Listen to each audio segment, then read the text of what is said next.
Welcome back to another episode of Jay's Outdoor World. And that is Woody. And that is the Momo. So for today, we are going to talk about the Lost Creek Angler 10. It's actually 10.6 inches long. We're going to do over a 1 year review. I've probably put, I don't know how many hours, at least 1,000 hours on this thing. And about a year. I had a comment from Dustin, and he was asking about the little Downrigger that I use. I actually made mine. I was looking at the Scotty one, the Lake Troller. It's really small for kayaks. But I didn't like the way that it mounts. Like, I would have to mount it into my rail system, and I already have enough crap in my rail system. So I decided to make one to make sure that I wanted a downrigger.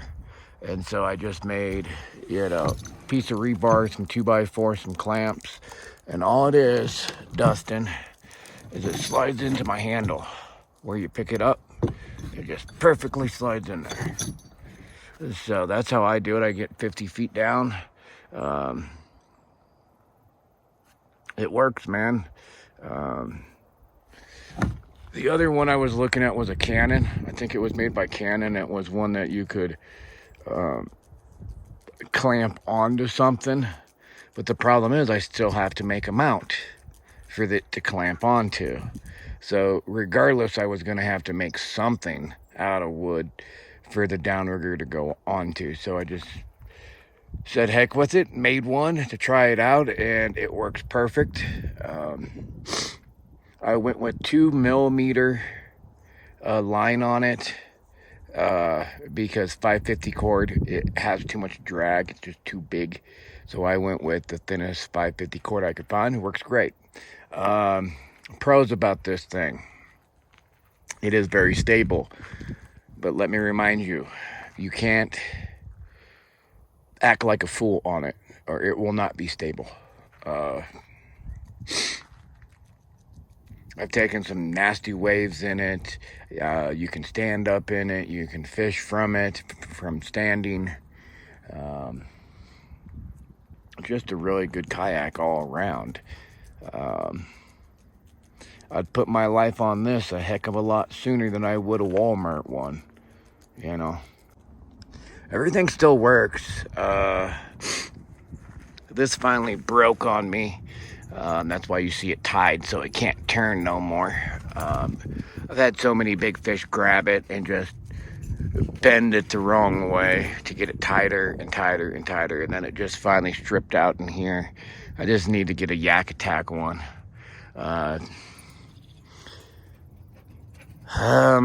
The seat's pretty comfortable. You can adjust it with some straps underneath of it. You can adjust it. The pedal drive system still works great on this kayak. I just fish too much and I don't use it because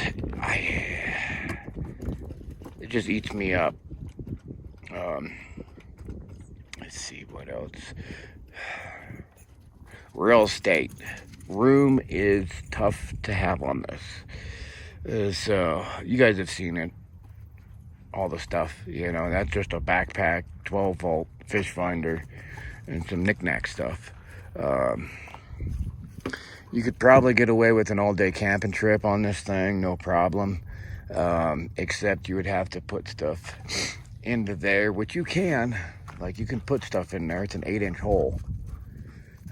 You can put a life jacket down there. But if you need that life jacket in a hurry, I would not suggest putting it down there.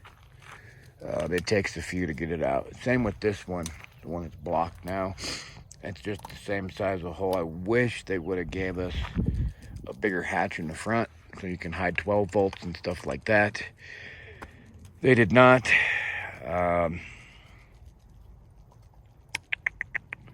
The rudder system all seems to work good. I don't use it anymore. I have it all just in case I want to go to a different pond that does not allow a motor. Takes me about half hour or so to take the mount off, put all the things back. The longest part's trying to run the string for the rudder. The thing that moves the rudder up and down, I now have switched to my foot controls. So this is left and that's right. So all you gotta do is pop them out, run a new line, and then you got your rudder system. Besides that, it's been a great kayak, stable, good. Another thing I'd highly recommend is doing this to your entire kayak. What it does is it just acts like another layer of protection. There's probably 3-4 layers of tape right there, and it goes. You could even see some here. And if you could see, it goes all the way to the front. And what that does is it acts as another layer of protection, as a keel would on a boat.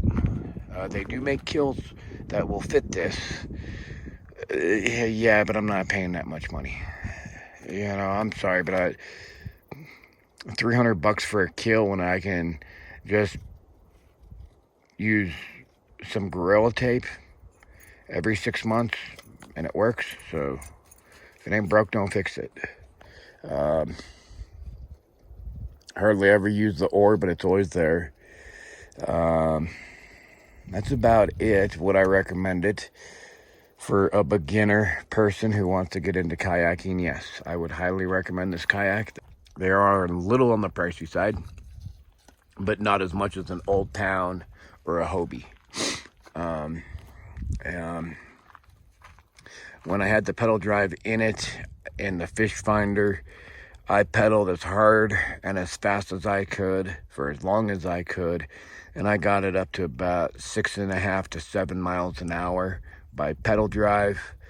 With my trolling motor, it only does 3.5, but that's not me being the motor. The one good thing about it though is you can have a really nice mellow pace, you know, kind of like that, and with the pedal drive system, and you'll do 2 miles an hour in this thing, no problem. Besides that, it's a great kayak. I do recommend it. The boys want to say hi. So thanks for watching. If you have any questions, leave a comment.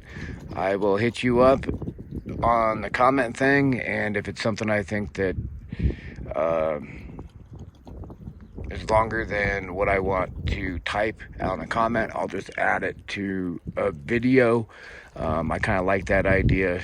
I answer questions instead of writing questions. But I hope that did answer your question, Dustin. I'll be out here, man, so if you see me on the lake, say hi, and we can go fishing. Till the next vid, hope you all enjoyed it, and please don't forget to hit that like and subscribe button. Thank you very much. Bye.